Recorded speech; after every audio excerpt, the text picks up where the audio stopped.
اگر کوئی بھی کسی یتیم کے سر پہ ہاتھ رکھے تو جتنے بال ہاتھ تلے آئیں گے اتنے گناہ معاف ہو جائیں گے.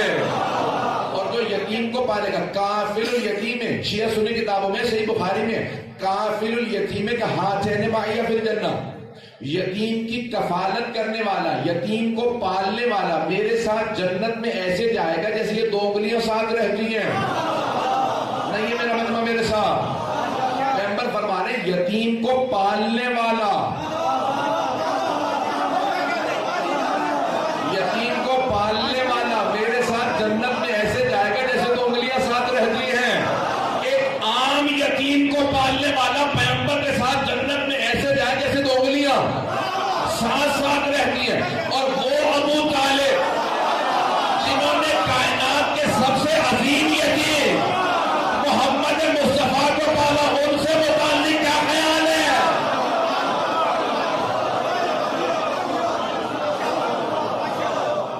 اور فرما رہے ہیں گرامی, جب مسلمان اپنا عقیدہ بنائے تو سیرت نبی کو دیکھ کے عقیدہ بنائے کہ جن حبیب خدا نے فرمایا عام یتیم کو پالنے والا میرے ساتھ جنت میں جائے گا, اور وہ جنہوں نے خود سرور کائنات کو پالا,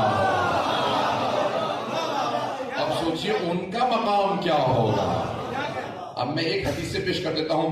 چھٹے ماں فرماتے ہیں, کیونکہ ان کے بھی شب ولادت ہے, فرماتے ہیں کہ اگر مشرق سے لے کے مغرب تک لوگ ہوں شفاعت کے انتظار میں, اور جناب ابو طالب اور جناب خدیجہ آ جائیں شفاعت کرنے پہ, تو امام صادق فرماتے ہیں کہ وہ دونوں سب مشرق سے لے کے مغرب تک سب لوگوں کی شفاعت کر دیں گے, لیکن پھر بھی ان کا حق شفاعت ختم نہیں ہوگا.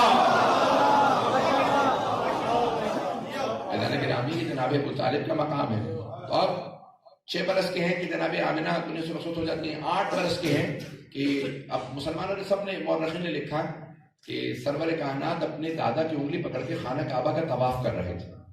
8 برس کے تھے کہ اپنے دادا کے ساتھ کعبے کا طواف کر رہے. اب مجھے نہیں پتا آپ کعبے کا طواف کر رہے تھے یا کعبہ آپ کا.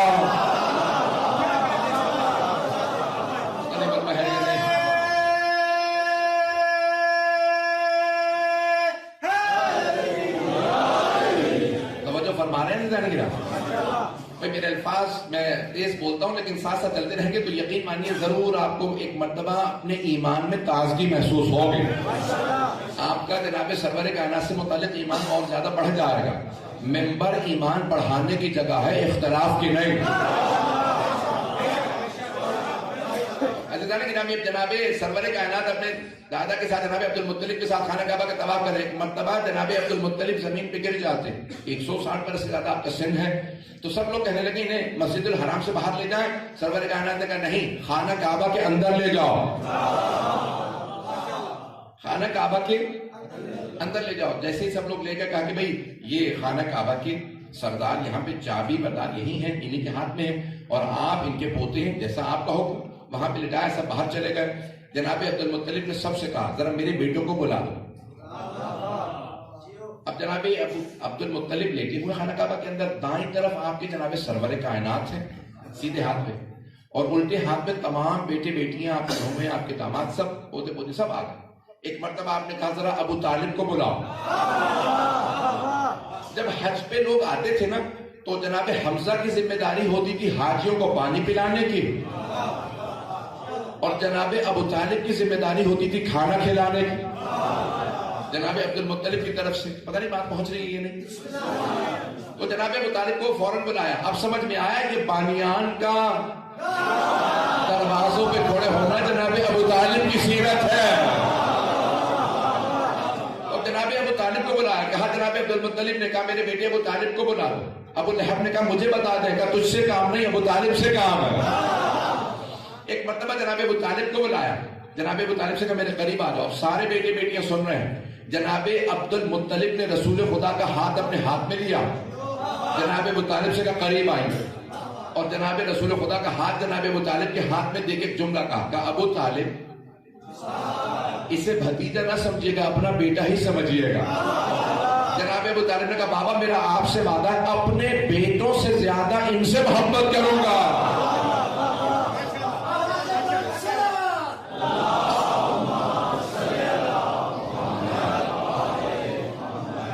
چلتے رہیں گے میرے سے؟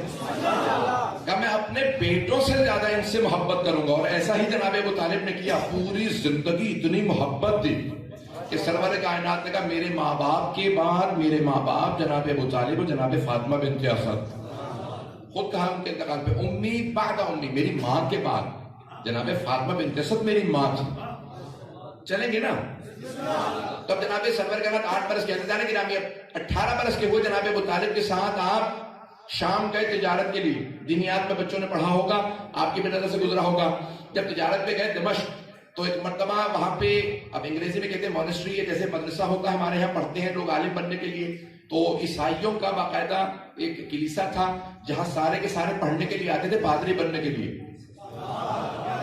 تو بہت بڑا ان کے مونسٹری وہاں پہ تھی. سب کے سب وہاں جمع تھے کہ ایک پادری نے، جو پوپ تھا سب سے بڑا، جو ان کا بابا تھا اعظم، اس کو آواز دے کے کہا تھا دیکھو سامنے سے ایک نوجوان آ رہا ہے. میں نے غور کیا کہ جہاں وہ پہاڑ سے اترتا ہے سارے درخت جھکنے لگتے ہیں.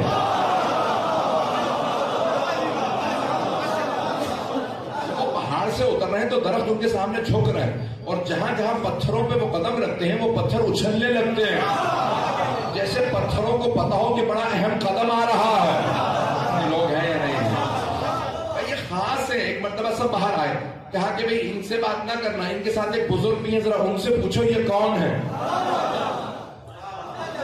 تو ایک پادری نے جا کے جناب ابو طالب سے کہا یہ جوان آپ کے ساتھ جو آ رہا ہے جو اتنا خوبصورت ہے یہ کون ہے؟ کہا یہ میرا بھتیجا محمد ہے.